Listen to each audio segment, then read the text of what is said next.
Bonjour à tous. Donc, on va attendre quelques retardataires parce que vous êtes nombreux à vous être inscrits. Donc, on est ravis de vous retrouver pour cette première séquence de déclinaison de cas d'usage. Donc, vous vous souvenez, pour ceux d'entre vous qui avaient pu participer à notre webinaire du mois d'avril dernier, début avril, on vous avait présenté les contours de la réforme et quelques recommandations dans les étapes à déployer. On vous avait indiqué par ailleurs qu'on était en train de travailler par rapport à la déclinaison de cas d'usage qui sont dans des jargons utilisés dans le cadre de cette réforme de la facture électronique qui nous semblaient les plus adaptés aux situations de vous, les EPL. Donc, c'est pour ça qu'on va vous en présenter une partie d'entre eux, ce qu'on appellerait des morceaux choisis. Pour cette présentation, donc, vous retrouvez la team RFE chez Sémaphore ECA Public, expertise comptable et audit du secteur public, constituée de Laura Coppola qui est à ma droite, Muriel Flotte que vous voyez en visio, qui sont experts comptables associés du cabinet et qui ont été renforcés par les contributions de Pauline Garrigue, qui est diplômée d'expertise comptable et qui travaille au sein de notre direction régionale de Toulouse. Donc, ce sont elles qui vont partager avec vous toutes voilà, les certitudes que nous avons réussi à avoir sur différents cas d'usage.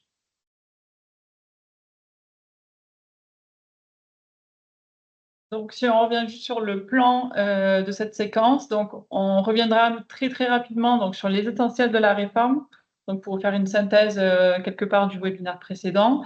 Et donc sur le fameux décryptage de 3 cas d'usage qu'on a choisis, donc on va rentrer dans le détail sur la gestion des acomptes, tout ce qui est sous-traitance, éco-traitance, et tout ce qui est mandat des tiers et gestion locative pour compte.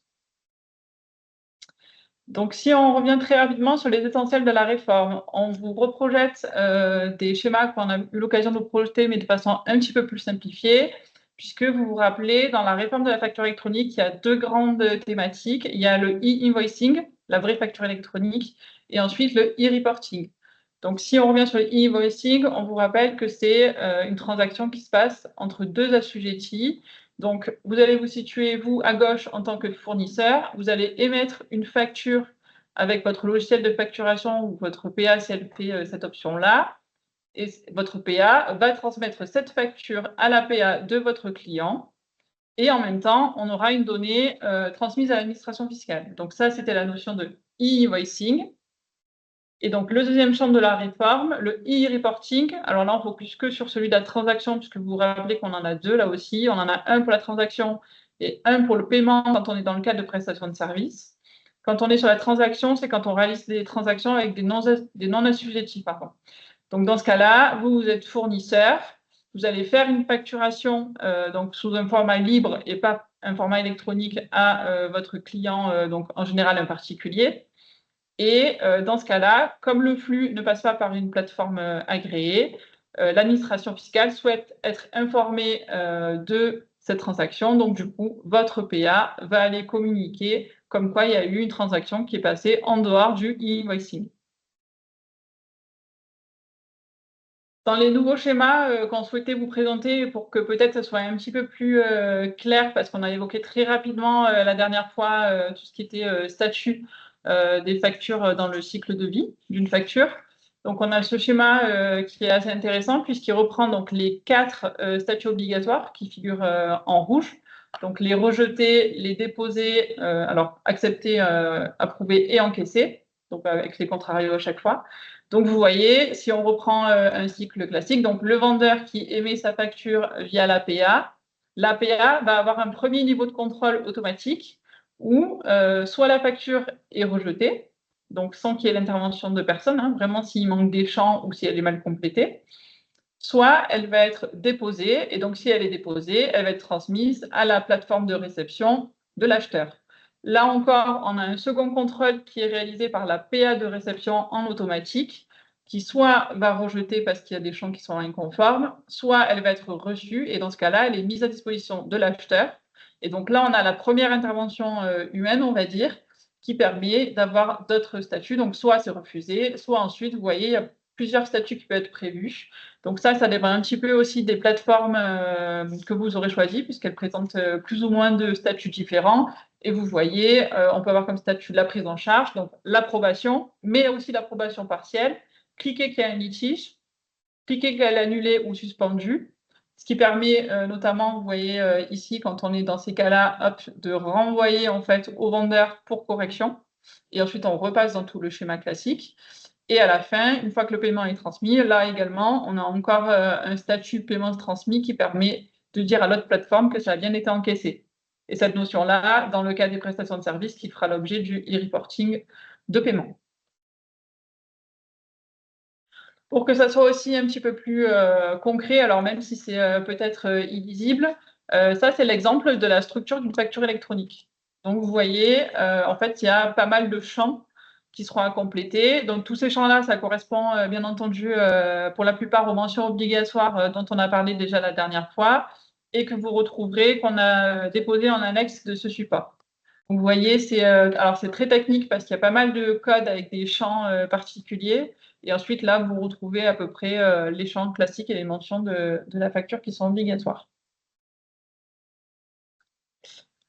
Si on revient très rapidement sur la présentation du webinaire du 2 avril et qu'on devait vous le faire de façon très synthétique, ce qu'on vous rappelle et le premier point à aller vérifier, c'est bien le statut de votre entité et des autres entités de votre groupe ou GRAP dans l'annuaire de la facture électronique, puisque c'est bien ça le point de départ qui va vous permettre de déterminer vos obligations et surtout le calendrier.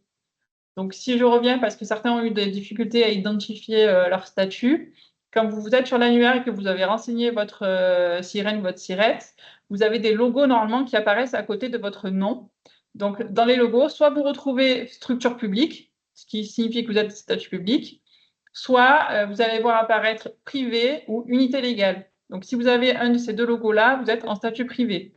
La nuance va s'exercer du coup sur le calendrier, puisque donc, vous savez que pour la réception, tout le monde est obligé de recevoir des factures électroniques à compter du 1er septembre 2026.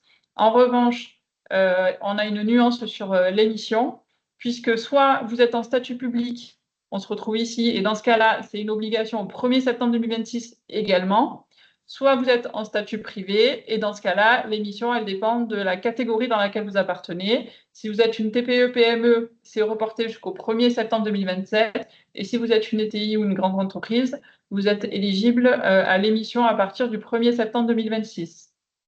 Donc ça, c'est l'importance pour le calendrier de votre statut. Et il y a une seconde importance à bien voir votre statut public ou privé, c'est celle de la plateforme agréée, puisque si vous êtes référencé sous statut public, vous êtes dans l'obligation d'utiliser Chorus Pro comme plateforme agréée. Donc ça, c'est vraiment le premier point à aller vérifier si vous ne l'avez pas fait ou si vous n'avez pas trouvé les informations. Et puis, n'hésitez pas à nous contacter si jamais vous n'arrivez pas à retrouver l'information. Mais c'est vraiment le premier point qui va vous donner vos obligations. Et le second point pour déterminer vos obligations, c'est de faire le fameux état des lieux qu'on vous a présenté la dernière fois, puisqu'on vous avait présenté une roue là, qui est présentée un petit peu différemment ici, mais de mettre à jour votre base tiers, donc que ce soit côté client ou côté fournisseur, de bien faire une cartographie de votre système d'information et des flux, donc entrant, sortant, avec qui, comment, et de les quantifier. Et tout ça qui vous permettra au final de fiabiliser vos processus et de choisir des outils qui répondent parfaitement à vos cas. Donc, on va passer au décryptage des 3 cas qu'on a sélectionnés.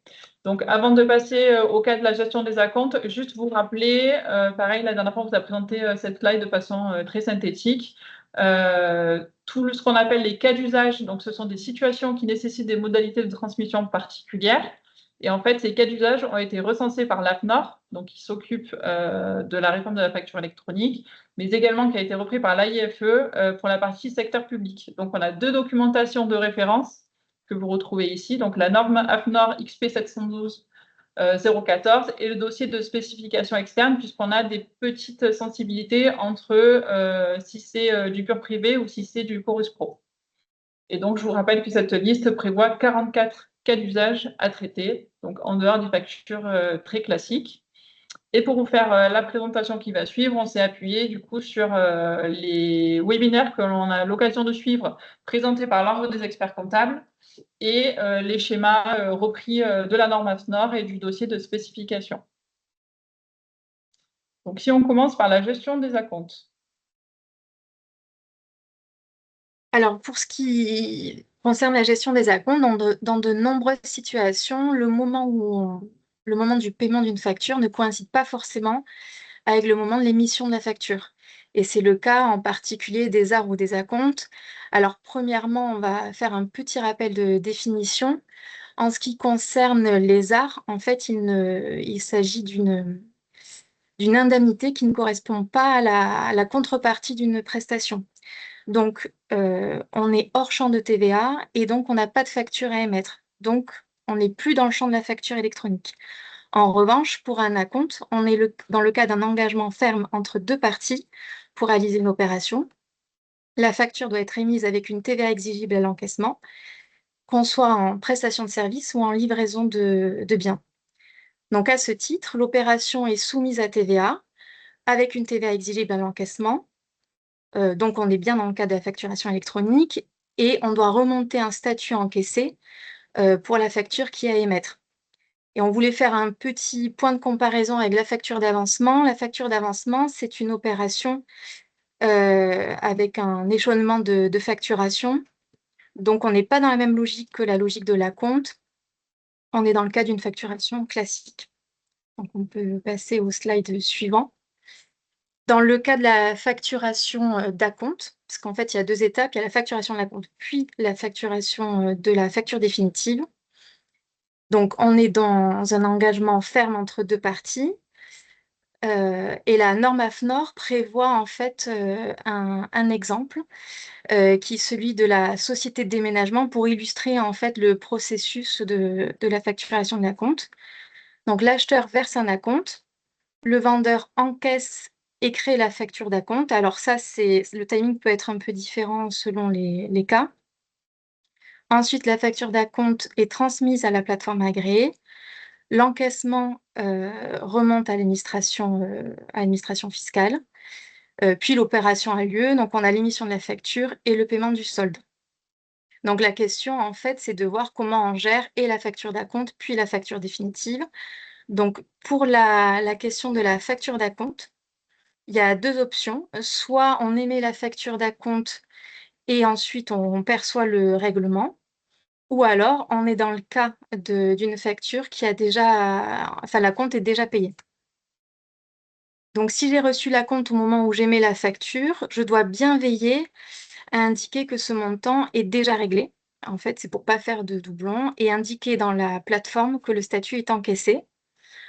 En revanche, dans le deuxième cas qu'on vous a représenté par le schéma, si on a un acompte qui intervient après la facture, il faut donc émettre la facture, préciser que le montant est à payer, donc on enlève le statut encaissé, on perçoit l'acompte et ensuite on transmet le statut encaissé au moment de la facture définitive.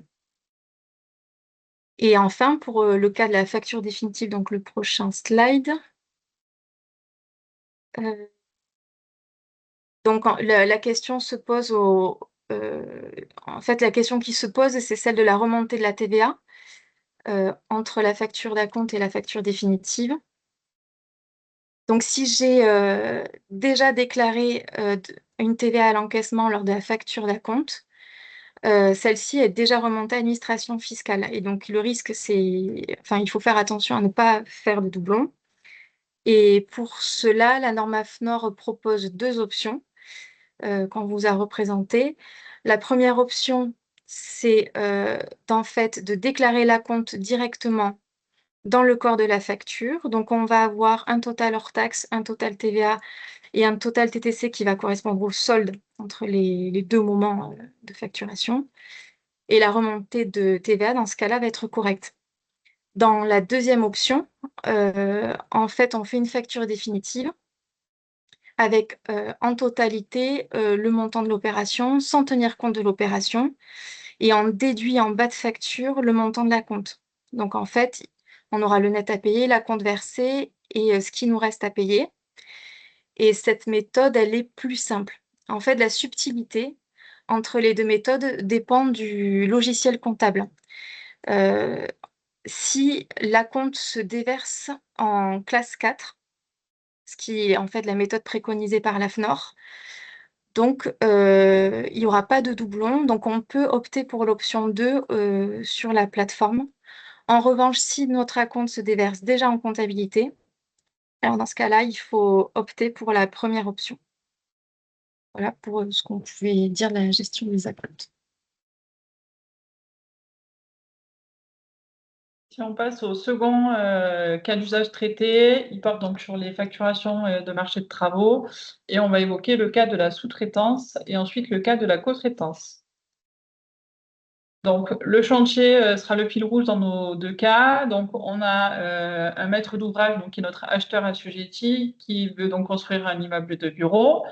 On a du coup en face 3 fournisseurs qui vont réaliser les travaux. Le fournisseur A qui traite le gros œuvre, le fournisseur B qui traite tout ce qui est terrassement et VRD, et le fournisseur C qui traite des lots techniques, donc tout ce qui est électricité, plomberie aussi. Et on va commencer par le cas de la sous-traitance. Donc, quand on se retrouve dans le cas de la sous-traitance et avec délégation de paiement, qu'est-ce qui se passe? On a un maître d'ouvrage, acheteur assujetti, qui a accepté de faire un paiement direct au sous-traitant. Et dans le marché, qu'est-ce qu'on a? On a un titulaire de marché qui a sous-traité une partie. Donc, dans le cas qu'on présente, effectivement, donc c'est le fournisseur A qui est titulaire du marché, donc celui qui porte le gros œuvre, et il a décidé de sous-traiter le terrassement au fournisseur B. Dans les flux de facture, aujourd'hui, qu'est-ce qui se passe? Vous avez votre sous-traitant B donc, qui a réalisé sa prestation. Il fait une facture en général qui est adressée au titulaire du marché A.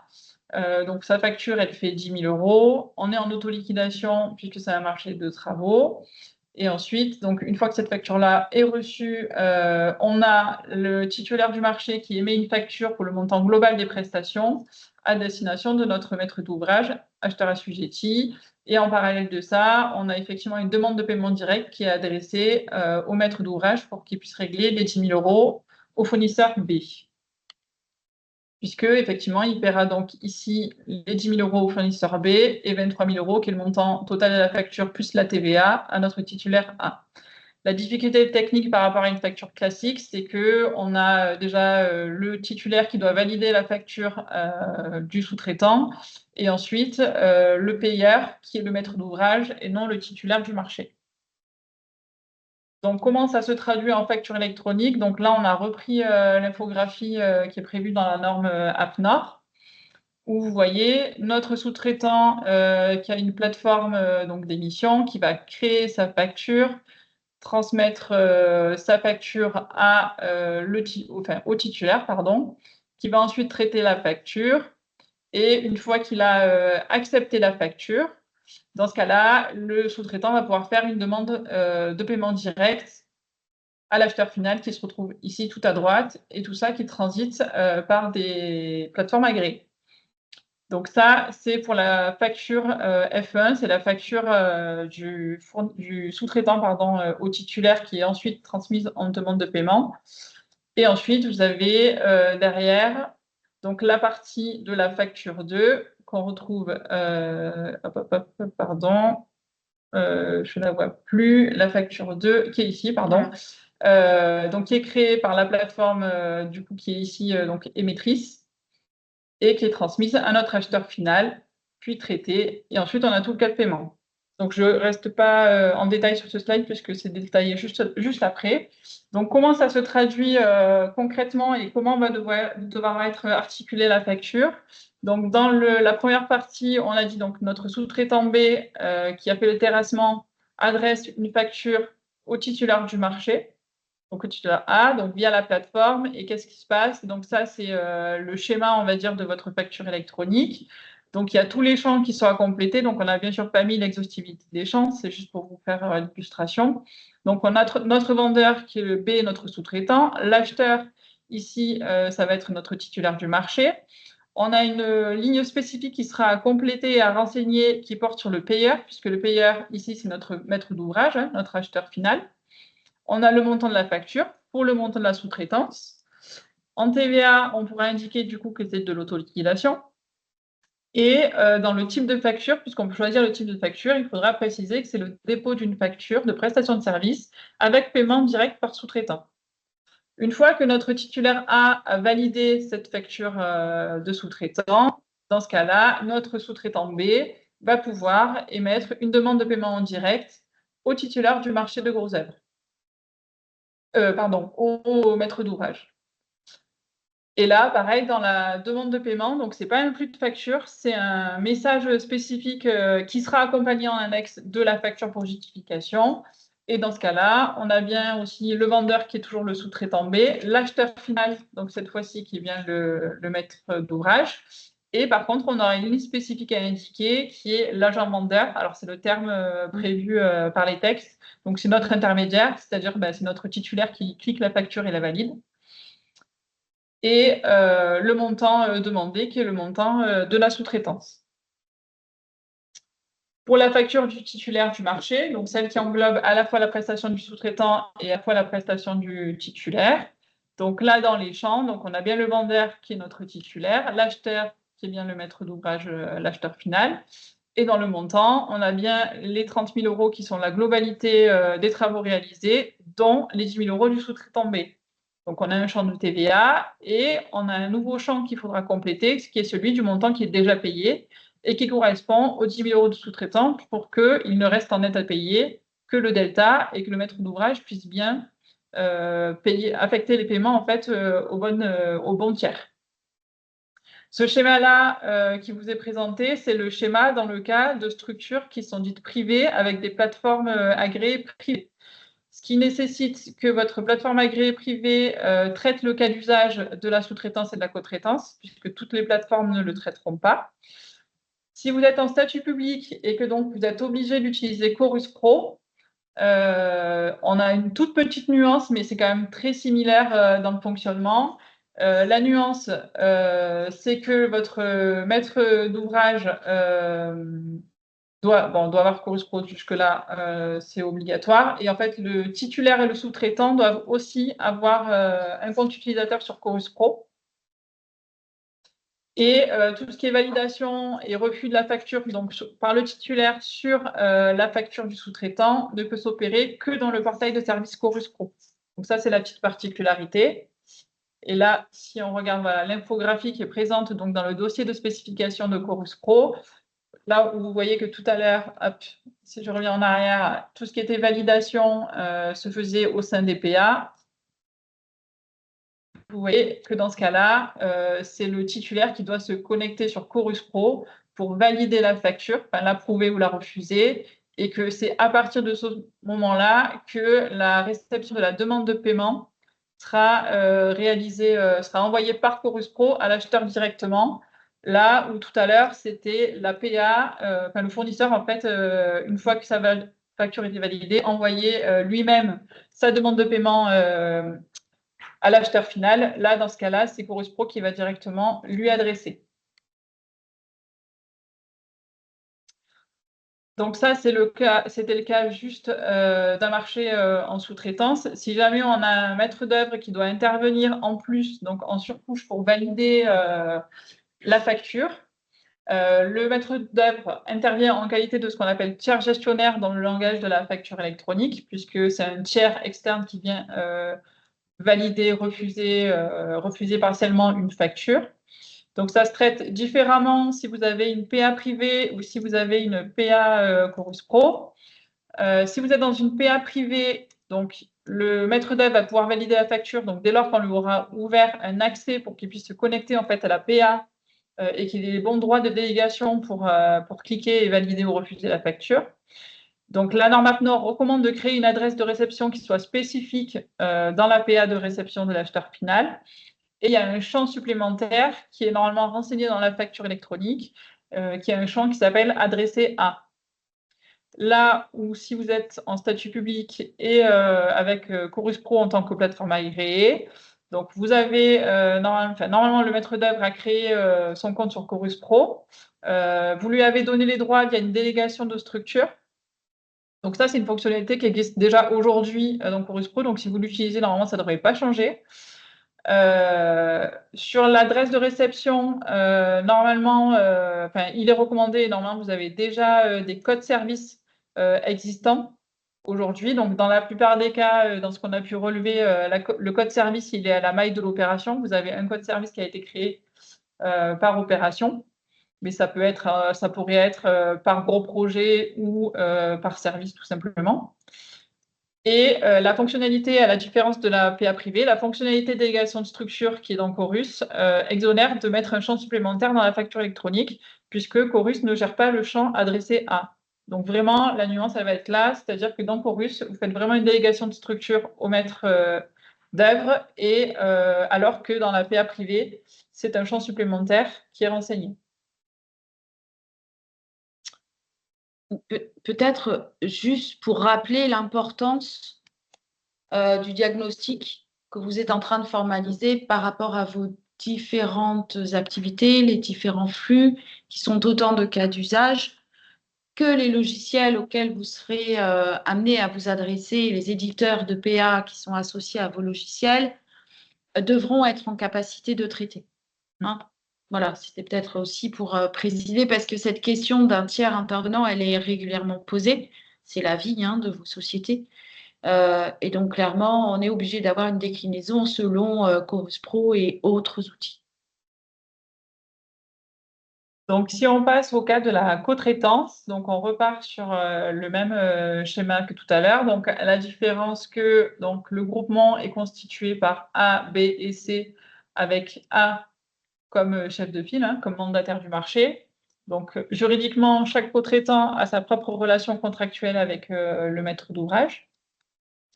En termes de flux de facture, qu'est-ce qui se passe? C'est que chaque co-traitant, quand il a réalisé sa prestation, va émettre sa facture avec TVA à destination du maître d'ouvrage, et le mandataire du marché, donc notre fournisseur A, va adresser en plus de sa propre facture un document récapitulatif de l'ensemble des factures du groupement. Donc, il a le statut à la fois de vendeur et de tiers en charge de la prévalidation des factures des autres co-traitants pour l'acheteur final. Donc, vous voyez ici, si on reprend le cas, donc à chaque fois, c'est la TVA normale qui est facturée puisqu'on est en facturation directe.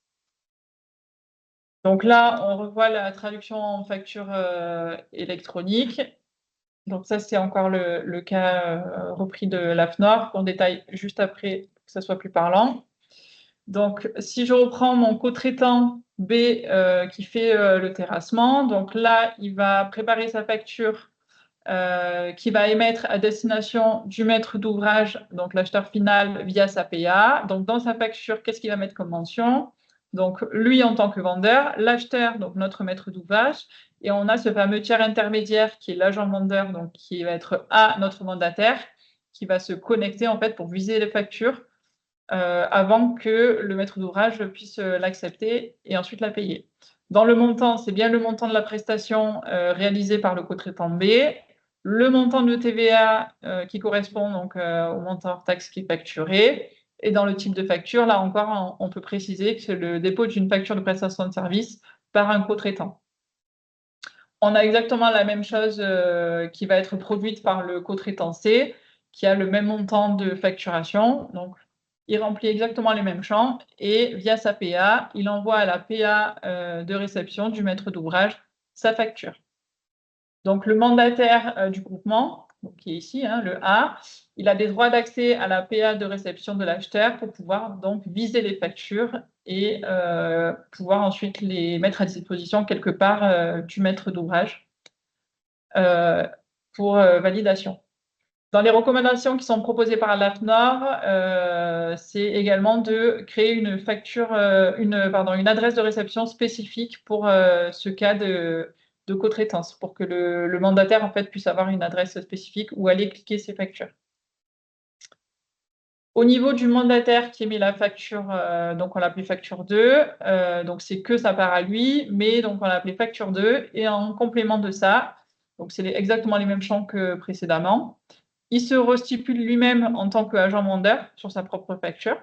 Ça, c'est une particularité. Et en plus de cela, il va venir joindre du coup un récapitulatif de cotraitance.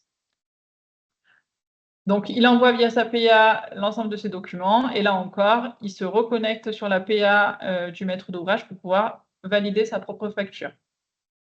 Si on a un maître d'œuvre en plus, c'est exactement le même principe que tout à l'heure. Donc, on va rajouter un intermédiaire et dans lequel il faudra, dans la PA privée, lui créer des accès et l'autoriser et renseigner des champs supplémentaires dans la facture électronique. Là où dans Chorus Pro, il faudra désigner et faire une délégation de structure au maître d'œuvre. Si on passe maintenant au cas d'usage des multi-acteurs et de la gestion locative pour compte. Merci Laura. Donc effectivement, vous êtes nombreux à détenir des parcs immobiliers que vous exploitez parfois en direct et parfois vous confiez la gestion de ces parcs à des sociétés de gestion immobilière. Alors, ces situations peuvent impliquer plusieurs cas d'usage. Alors, soit vous confiez une prestation complète qui va consister à donner un mandat de gestion du coup à la société de gestion immobilière qui consiste du coup à ce que la société reçoive et traite les factures pour votre compte. Donc ça, c'est un cas d'usage, premier cas d'usage possible, le cas d'usage numéro 11 qui est cité par le guide AFNOR.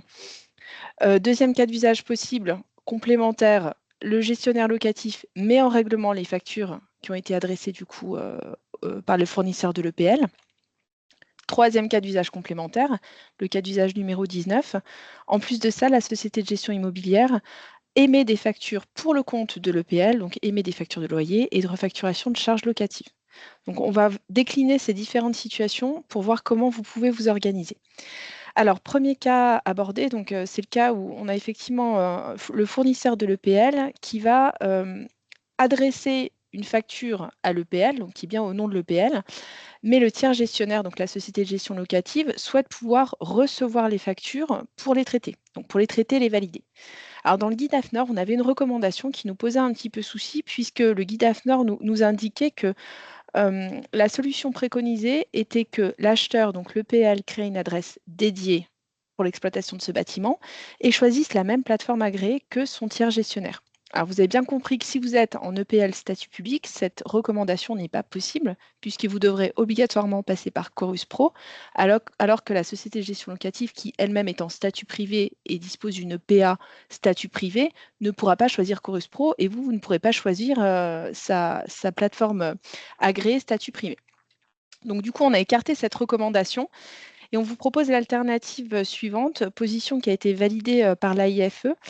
C'est que du coup, vous allez toujours sur Chorus Pro, donc ça ressemble à ce que Laura vous avez évoqué précédemment. Donc sur Chorus Pro, vous allez créer du coup une adresse dédiée avec un code routage différencié en fonction de vos gestionnaires locatifs. Donc si vous avez 3 gestionnaires locatifs, vous allez créer une adresse de réception pour le gestionnaire A, une pour le gestionnaire B et une pour le gestionnaire C. Donc ça va permettre de diriger du coup les flux de factures pour le gestionnaire A sur l'adresse A, sur l'adresse B et sur l'adresse C pour les autres gestionnaires locatifs. Ensuite, alors vous allez créer du coup des délégations. Si on revient sur le slide précédent, vous allez créer des délégations du coup pour permettre à vos syndics, à vos sociétés de gestion de venir traiter et valider les factures directement sur Chorus Pro. Donc ça, c'était la première étape. Deuxième étape, si on poursuit, bien généralement, bien souvent, quand vous confiez du coup le traitement et la validation des factures, vous allez également confier à la société de gestion immobilière la possibilité de régler les factures pour votre compte. Donc là, il suffira en fait, on va garder le même schéma que celui présenté précédemment, il suffira d'ouvrir un peu plus les droits sur Chorus Pro à votre gestionnaire locatif de façon à ce qu'il puisse également régler les factures en plus de les valider. Troisième cas, le cas dans lequel la société de gestion émet les factures pour votre compte. Donc, le gestionnaire est responsable de la création et de la transmission des factures au client de l'EPL. Le vendeur, donc l'EPL, reste responsable de l'encaissement et de la création du statut encaissé qui doit être remonté du coup à l'administration fiscale. Pour la numérotation des factures, vous avez 2 options. La première option, c'est vous-même qui Transmettez à la société de gestion les données, donc c'est-à-dire les numéros de facture. Deuxième possibilité, qui sera quand même beaucoup plus courante, c'est que la société de gestion est autonome et elle va elle-même repartir de ses propres données et créer une numérotation chronologique par vendeur. Donc généralement, quand vous confiez quand vous avez un mandat de gestion locative, c'est plutôt la deuxième option qui va être mise en place. Les modalités de fonctionnement, donc on a repris les modalités de fonctionnement qui sont indiquées dans le guide AFNOR. Donc l'option 1, elle est possible si vous êtes entre deux sociétés sous statut privé. Donc l'option 1, qui est la plus simple, c'est de permettre en fait que le vendeur, donc l'EPL, sous statut privé éventuellement, et le mandataire partagent la même PA d'émission. Vous avez bien compris, donc de la même manière qu'on vient de l'évoquer précédemment pour les achats, si vous êtes en statut public, en tant qu'EPL, vous ne pourrez pas avoir la même plateforme que votre gestionnaire locatif. Donc à ce moment-là, on va basculer sur l'option 2. Le mandataire gestionnaire locatif va utiliser sa propre PA pour émettre les factures. Vous n'aurez pas accès en tant que vendeur à la PA de votre mandataire, sauf s'il vous crée des accès, sauf si la PA d'émission du gestionnaire locatif prévoit la possibilité de donner des accès à des tiers. Et puis donc le mandataire devra organiser donc la transmission des factures vis-à-vis de votre EPL et puis également la transmission des informations de cycle de vie des factures. Donc si vous êtes dans cette situation-là, il faut quand même commencer à contacter les sociétés de gestion pour voir comment elles ont prévu de vous remonter en fait ces informations. Voilà pour cette première partie et puis donc on a repris du coup les schémas du guide d'AFNOR que vous aurez dans le support. Alors deuxième possibilité, cette fois on inverse les rôles. Vous pouvez également vous voir confier des mandats de gestion. Donc là, on est dans le cas où, par exemple, une SCI qui relève du secteur privé détient et exploite un patrimoine immobilier et a confié à votre EPL un mandat de gestion. Donc, vous allez gérer le compte, pour le compte de votre client SCI, c'est-à-dire réceptionner, valider les factures, régler également les factures et puis procéder à la facturation des loyers et puis des charges locatives.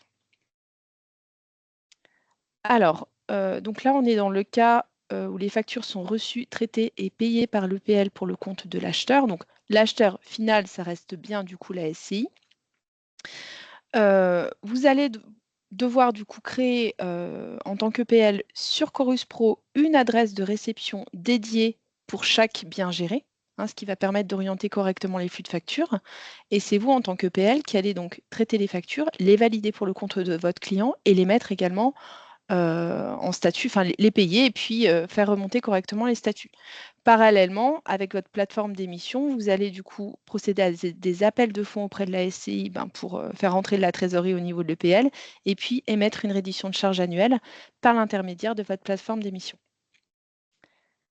Muriel, peut-être juste à préciser dans les textes, c'est bien rappeler que c'est le vendeur qui reste responsable de la déclaration de la TVA. Tout à fait, exactement. C'est bien le vendeur qui est responsable de la remontée des statuts encaissés, tout à fait. Et puis, c'est le vendeur qui va faire son e-reporting également paiement. Donc, il va remonter du coup la TVA à l'administration fiscale et non pas le gestionnaire locatif. Concernant donc le dernier point, donc là, l'EPL va émettre du coup des factures pour le compte de son client. Donc, le vendeur reste bien responsable effectivement de l'encaissement. Deux possibilités, donc soit le vendeur vous fournit les données pour les numéros de facture, mais comme on l'a dit tout à l'heure, ce n'est pas forcément la bonne solution. Donc vous allez du coup créer une série de numérotation chronologique pour émettre les factures de votre vendeur. L'EPL utilisera du coup également Chorus Pro pour adresser les factures aux clients de la SCI. Et de la même manière que ce qu'on exposait tout à l'heure, le vendeur SCI n'aura pas forcément accès à Chorus Pro, sauf si vous arrivez à lui ouvrir des accès pour qu'il puisse aller récupérer lui-même ses factures et pour qu'il puisse aller récupérer également les statuts du cycle de vie des factures. Et puis, vous devrez vous organiser avec la SCI pour lui remonter correctement les factures au cas si vous n'arrivez pas à ouvrir les droits sur Chorus Pro et puis lui remonter également les statuts cycle de vie. Voilà pour ce cas d'usage. Donc, comme on dit tout à l'heure, en annexe, on vous a remis en fait tous les champs facture électronique, donc les obligatoires et les facultatifs, ou obligatoires en fonction de certaines factures, on va dire. Et donc, en conclusion, ce qui est important de se rappeler, c'est effectivement de voir ce qui est prévu par du coup les tiers, quand vous avez des tiers qui interviennent dans vos factures, de voir ce qui est prévu par les plateformes. Donc, comme la question là qui a été posée, puisqu'effectivement, il y a des droits d'accès, toutes les plateformes n'ouvriront pas des droits d'accès à tout le monde. Donc, ça, c'est bien un point à vérifier et que les plateformes traitent vos cas d'usage. Et peut-être pour revenir, alors je vais vous donner le tournis parce que je vais revenir sur une petite slide qui est assez illustrative de la situation des éditeurs. Le suspense est insoutenable. Voilà, dans les plateformes, on va dire, il y a deux familles de plateformes. Il y a des éditeurs qui travaillent essentiellement pour le secteur public, qui ont prévu tout un tas de cas d'usage, mais qui ne couvrent pas forcément toutes les fonctionnalités dont vous auriez besoin en tant qu'UPL, même sous statut public. Parce que certaines situations, comme des émissions de factures, on va dire, un peu particulières, des transactions avec des entités du secteur privé n'ont pas toujours été traitées de façon exhaustive. Typiquement, c'est d'ailleurs pour ça, et les autres éditeurs qui travaillent essentiellement pour le secteur privé ont priorisé leur développement pour la réception, puisque tout le monde est concerné par l'échéance du 1er septembre 2026, sachant que pour l'émission, la plupart d'entre eux se sont laissés un peu de temps, puisque voilà, leur clientèle est plutôt concernée par l'émission au 1er septembre 2027. C'est d'ailleurs pour ça que vous pourriez avoir, quand vous disposez vous-même de vos propres outils de gestion et de traitement de la comptabilité, des réponses qui ne sont pas complètement définitives. Voilà, parce qu'effectivement, on a ces populations qui s'affrontent, qui s'opposent, qui vivent ensemble et qui cohabitent, et en même temps qu'on a une AIFE qui identifie des cas d'usage au fur et à mesure où ils se présentent, et qui nécessite pour les éditeurs qui ont été retenus parmi les 109 plateformes agréées, puisqu'il n'y en a plus que 109 aujourd'hui, de prévoir des spécificités pour couvrir tous les champs de la réforme. Voilà. Donc, c'est vrai qu'on a fait ce choix-là de présenter et de commenter et également de proposer des recommandations de traitement par rapport à 3 cas d'usage. Donc là, on a pris un peu de retard par rapport à la fois dernière. C'est qu'on n'a pas identifié les cas d'usage aujourd'hui pour la prochaine séquence, ni même fixer une date qu'on imagine pouvoir tenir dernière semaine de mai ou au plus tard tout début juin pour peut-être revenir sur des éléments de précision par rapport à ces diapos, si d'aventure nous avons des confirmations de la part des partenaires et également de l'administration, et traiter d'autres cas d'usage qui nous paraissent particulièrement adaptés à votre situation.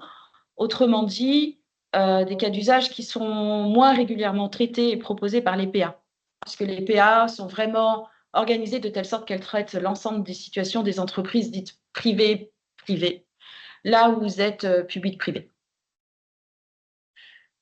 Voilà, je pense ne rien avoir oublié. Voilà, et n'hésitez pas, comme la dernière fois, je vous invitais y compris post-webinaire, à nous remonter des questions à l'équipe RFE qui permettront de compléter les informations qu'on communique au travers de ces séquences. Et bien évidemment, le support vous sera adressé au même titre que l'enregistrement sera mis à votre disposition pour pouvoir revenir sur certains éléments sur lesquels nous serions passés un peu vite.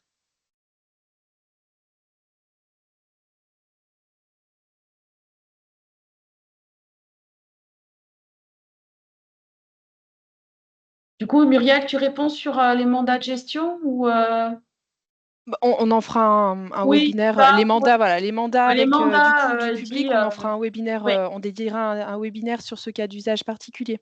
Parce qu'il y a les mandats de gestion et puis ensuite il y a les mandats classiques, loi MOP, qui nécessitent, là, je pense, à nouveau d'être mis en perspective et raccrochés à certains cas d'usage. Donc, on prend le point.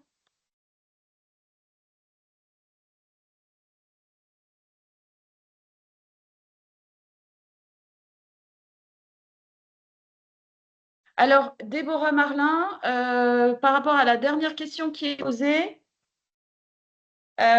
effectivement, vous êtes quand même nombreux, hein, EPL, multi-activité ou activité à fortement, une coloration forte en immobilier, de ne pas avoir la suite Progicem. C'est d'ailleurs pourquoi aujourd'hui nous n'avons pas évoqué un seul logiciel, mais bien uniquement en réponse à la question de l'un d'entre vous.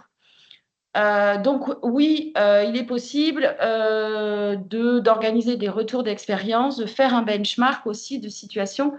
Et comme j'ai eu l'occasion de le demander la dernière fois, n'hésitez pas à nous faire remonter via vos interlocuteurs hein, chez Sémaphore, parce que ce sont des webinaires à destination des clients de Sémaphore, faire remonter vos difficultés par rapport aux pratiques de logiciels ou à nous les adresser hein, à l'équipe RFE pour que nous aussi, on arrive à benchmarker. On organise régulièrement des rendez-vous techniques hein, avec les éditeurs dont vous êtes outillés aujourd'hui. Ça permettra peut-être d'élargir l'échantillonnage. Et pour compléter, Déborah, là, par rapport à ta question, dans la recommandation qu'on avait fait dans le précédent webinaire, c'était de bien prendre attache auprès de vos éditeurs, justement, pour voir comment ils se sont positionnés en termes soit de solutions compatibles, soit de plateformes agréées, et à quel horizon, parce qu'effectivement, quand tu dis qu'ils risquent de ne pas être prêts, c'est un vrai sujet qu'on rencontre auprès de nos éditeurs. Puisqu'effectivement, la plupart, s'ils ont beaucoup de clientèle privée, ils seront prêts pour septembre 2027.